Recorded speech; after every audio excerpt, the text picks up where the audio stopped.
I'm so excited to be talking about Demon Copperhead today by Barbara Kingsolver. So, if you've been reading along with us, or if you haven't, let me tell you, it's set in the mountains of southern Appalachia and narrated by protagonist Damon, who later becomes Demon. It's a coming of age tale that touches on themes of poverty and child labor and addiction and love and loss. That's just a description, but it's so much more. The story is equal parts entertaining and it's so relevant, so prescient for this moment. So you all know I love an opening line, and this one just really grabbed me. First, I got myself born. A decent crowd was on hand to watch, and they've always given me that much. The worst of the job was up to me, my mother being, let's just say, out of it. Welcome to Oprah's Book Club. This is one of the great novels of our time.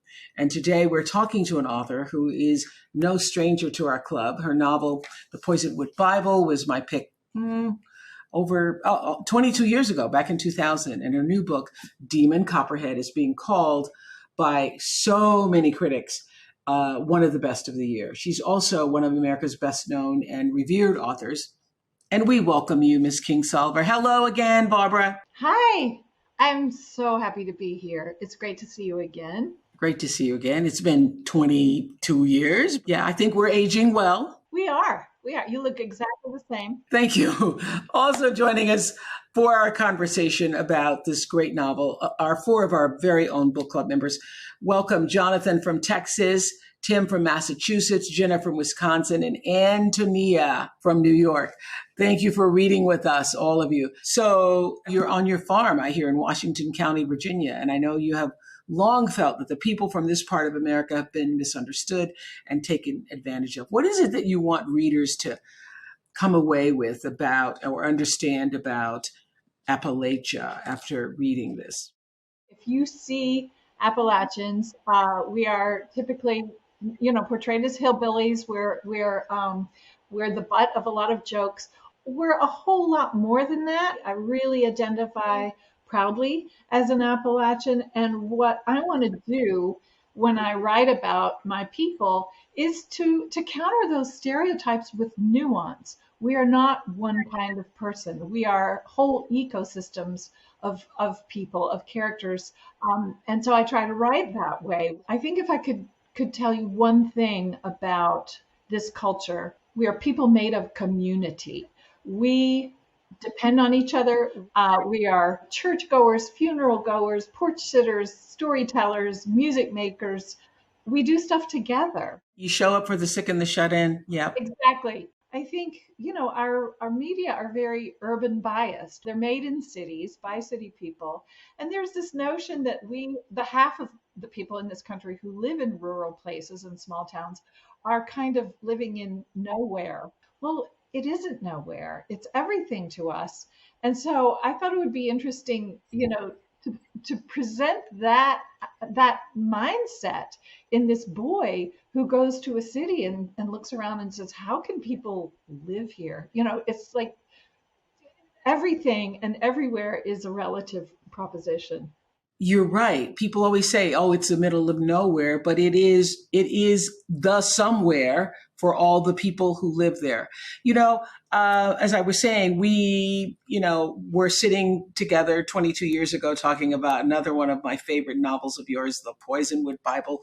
I never looked at ants the same after that, and or a rainy season or a monsoon. And I know that all of the books are precious to you and are like children. But when you send them off into the world, whether it's Poisonwood Bible or Unsheltered or Flight Behavior, and now Demon Copperhead, was there something about Demon that resonated or lingered in a way that some of the others had not? I was pretty nervous, honestly, to send this really, truly, deeply Appalachian kid out into the world. I feel maternal toward him. I wanted people to hear him and to love him.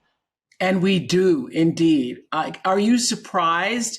I mean, premiered on the New York Times bestseller list, number 2, Chasing John Grisham. Are you surprised at how deeply Demon is resonating with people all over the country and the world? I'm really, really happy about it. And of course, you know, as novelists, if we do our job right, if we do our best, our characters will translate. They will cross all the boundaries, and that's something I really wanted to do with this book, to sort of approach these terrible divides we have in our country right now. Between rural and urban. So many things divide us, and I wanted this book to reach across those divides and to sort of maybe generate some empathy in readers for people that they don't know well and maybe have misunderstood. We're not thinking about the big issues until you can step back and look at the bigger picture of opioid addiction and everything that's going on in his life and the foster care system and who gets to have kids and who's monitoring all of that. So I'm wondering, how did Demon specifically come to you? I mean, I'm always fascinated with this conversation with authors. Sometimes I've talked to authors who say, the characters come in and visit, or the characters speak to them, or how did he show up? Well, I was thinking about this project for a couple of years. Because where I live, we're ground zero of the opioid epidemic here, and it's been big news, and we've all heard kind of the good guys bad guys story and the lawsuits, and sort of the terrible way that big pharma really chose this region as vulnerable, and did so much damage with their drugs. As attention moves on, the kids are still here. Where in the counties near here, I've heard estimates between 30 and 40% of kids are being raised by someone other than their parents. That's a huge number. It's a generation of orphans and we feel it in our school systems and everywhere. And I wanted to write about that because that's the part of the story that's not getting told. I had this conversation with Charles Dickens in his house, and he told me, you let the child tell the story. Somehow or other, that had not dawned on me. That Okay, I got to stop you right there, because we're people who are saying, do you know what you just said to the world through the internet? I had this conversation with Charles Dickens and his house. Okay. Uh, I know how that can happen, but I think you got some splaining to do, Miss Kingsolver. Okay, so let me just say the story was inspired by David Copperfield, by Charles Dickens, of course. And you started writing the novel at his Dickens' very own desk, I heard. And then you spoke to his ghost and his ghost. So set the scene for us, set the scene, and then tell us what the ghost said. I was at the end of a book tour, which is, just like at the end of your rope. Those are the same thing.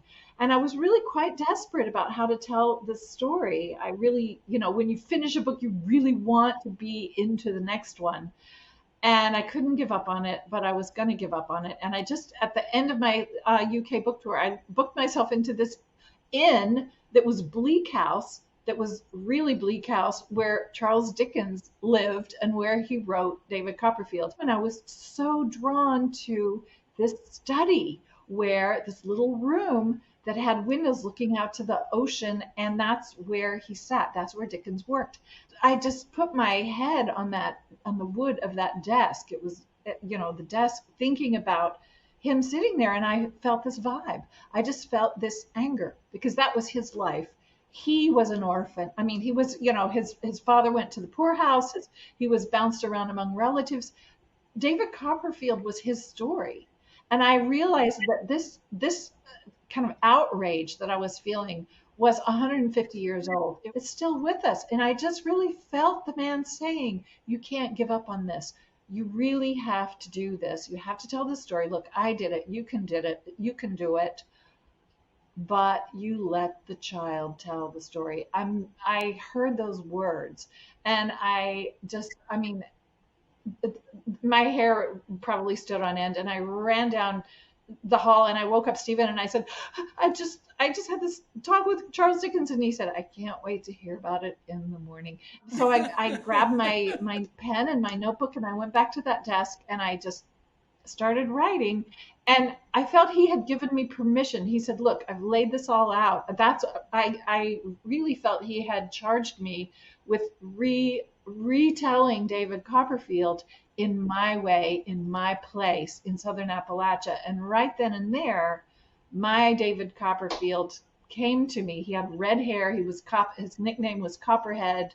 His father died before he was born, just like David Copperfield. And then he needed a first name. I wasn't going to call him David Copperhead. And I just thought, Demon came to me. And I started hearing him talk in this way he has of saying, me though, I, I'm a sucker for superhero rescue. The way his vernacular is the language of my own, my own world, my own childhood. I grew up talking that way too. So he just came to me all of a piece that night. Well, we all know what it's like to be looked down upon. And Barbara, you've taken us inside what that feels like. Did anyone relate to Demon, or how did you relate to Demon? Is a better question. Jen, can I ask you that? So what really spoke to me was when Demon's mother passed away, and how you really captured his anguish, not just only at that time, but throughout his whole life, where something that hits you so deep to your core, that's not a just one time getting over. It's an anger that you have that is inside of you that burns the rest of your life. And it's constantly working on forgiveness and how do you live your life with this new perspective. And when I was younger, my sister died, and it changed our whole life, to say the least. Did you have anyone that passed away in your life that you could relate to that type of feeling too? Well, sure. I mean, I've had terrible losses in my life, and I think that one of the things that I remember being really shocking, like in the immediate aftermath of a terrible loss, is when you look around and see the world just going on. And you can't believe it. It feels like everything has changed. And I tried to capture that in the scene where Demon is alone in the Undertaker's car driving to the cemetery. And he's sitting in the back by himself because there's no other family. And he's watching the driver, who's the Undertaker's son. And there's a young woman sitting with him, who's no relation to this funeral. And he realizes the driver is hitting on this woman. They're flirting with each other. That was such a powerful moment, written so subtly, because we have all experienced that. Anybody who's lost anyone, where you are in the middle of your deep grief, or you're going through a crisis, or you feel like the world's falling apart, and you look out the window and people are just laughing and going on with their lives in a way that you're like, whoa. We all know about the addiction crisis in America, but what was enhanced in your knowing after reading Demon? Antonia, anything? It didn't feel like it was always something that people were intentionally choosing to pursue, right? And so how life kind of unfolds and things are presented to you, and you use what is available to you, and you make the best decision that you can in the time. And I found that in the story, I was really empathetic to the people who, like, one, were obviously impacted by this opioid crisis and the way that it was unfolding in their life, because you often don't have a say in what you're surrounded by. Tim, what was your takeaway? It starts with Demon's mom, and you kind of want to tell her, get it together for your son. Try to do something to get it together. And then you read and you care so much about these characters. And then when it happens to Demon as well, you realize that, just like Antonia said, the empathy of, this is a sickness. It's not something that he wanted. It's not something that he sought out. It was something that he was dealing with. And you really Barbara, you created such a character that you might have walked into the book feeling one thing, and by the middle, you're just like, I just want to help you. I just want to either, have him go to a better foster care or something. And it was just so amazing to me how much you just cared. Can we speak to Aunt June and what that meant, Barbara? Because I think the fact that she was so enlightened at a time when other people were not was really significant for the reader. I met a number and talked with a number of people who have been through this, who have been through opioid addiction and are coming out the other side with recovery. Just listen to their stories, which broke my heart. And every one of them, I just need to say this, every one of them started with a prescription from a doctor and instructions to say, take these pills, set your alarm clock, stay ahead of the pain, do it exactly as I'm telling you, because that's what the drug company said, and they promised it was not addictive. That's how it happens, through with a sports injury, as happened with Demon, or a work injury. And that's where the character of Aunt June comes in, because she feels hoodwinked, because she, like all of the other doctors around, were given false information. They were presented with false studies from Purdue Pharma that said this is absolutely not addictive.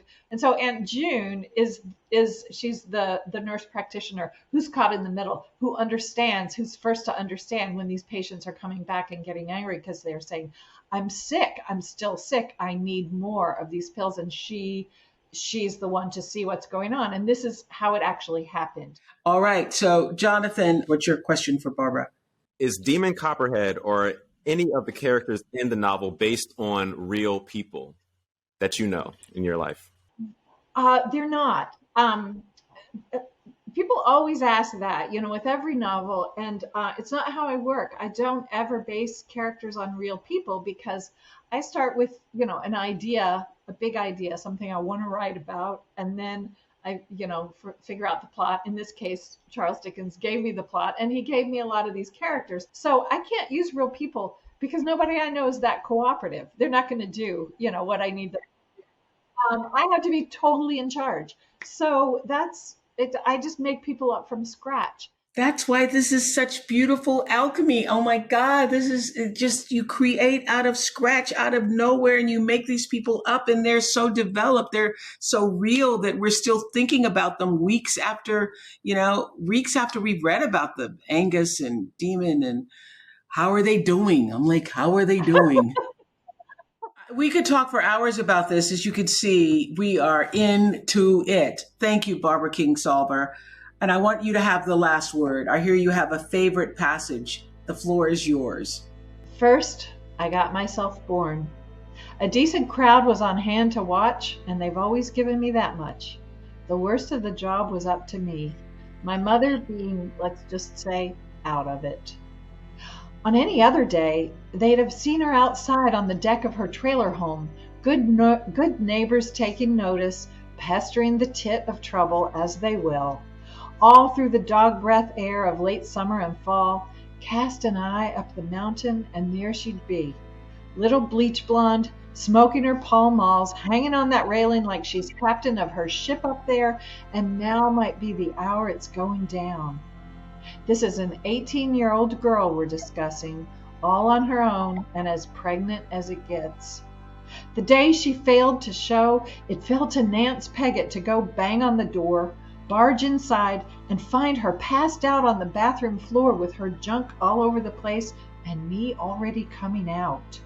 A slick, fish-colored hostage picking up grit from the vinyl tile, worming and shoving around because I'm still inside the sack that babies float in pre-real life. Like a little blue prize fighter. Those are the words she'd use later on, being not at all shy to discuss the worst day of my mom's life. And if that's how I came across to the first people that laid eyes on me, I'll take it. To me, that says I had a fighting chance. Long odds, yes, I know. If a mother is lying in her own piss and pill bottles while they're slapping the kid she's shunted out, telling him to look alive, Likely the bastard is doomed. Kid born to the junkie is a junkie. Anybody will tell you the born of this world are marked from the get out, win or lose. Me, though, I was a born sucker for the superhero rescue. Did that line of work even exist in our trailer home universe? Had they all quit Smallville and gone looking for the bigger action? Save or be saved? These are questions. You want to think it's not over till the last page. Wow. Thank you, Barbara Kingsolver. Thank you for Demon.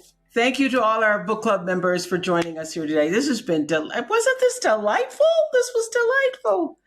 All different parts of the world. I'm sure it must be, I can't even imagine how enriching and rewarding it is to see us different diversities, different parts of the country, different representations, and everybody loves Demon. And you were so worried. I was. Thank you for loving Demon. That means a lot to me. It means the world. Thanks, everybody. And for more content like this, you can follow Oprah's Book Club and become an Oprah Daily Insider, where you'll get access to and be able to participate in more exclusive conversations like this one. This one's been so much fun. Keep reading, and I'll see you all soon.